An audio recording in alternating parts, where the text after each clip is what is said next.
জ্বালা আর জ্বালা, জ্বালায় জ্বলে পুড়ে শেষ। দেশে কত আন্দোলন, শাহবাগীরা নারীরা কত আন্দোলন করলো, দিন শেষে দেহ এক সাইডই হ্যাক হয়ে গেছে। জামাতের আমির সাপে সে নাকি এক্সে নারীদের নিয়ে মানে অশ্লীল মন্তব্য করছে, যেটা আমি ভিডিওতে বলতে চাই না। এমন একটা মন্তব্য করছে, দেশের নারীবাদীরা, সুশীলরা সারা দিন রাতভর মশাল নিয়ে আন্দোলন করছে। দিন শেষে দেখে এই যে পোস্টটা করছে, টুইটটা করছে, এটা আইডিটা হ্যাক হয়ে গেছে, হেরা করছে।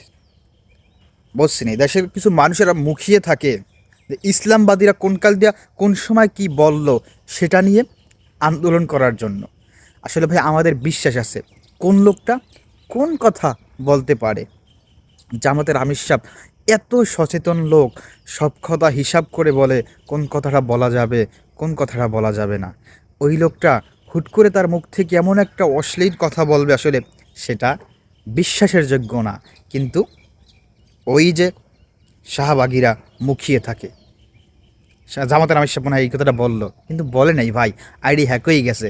যাই হোক, একটা কথা আছে না, জ্বালা জ্বালা।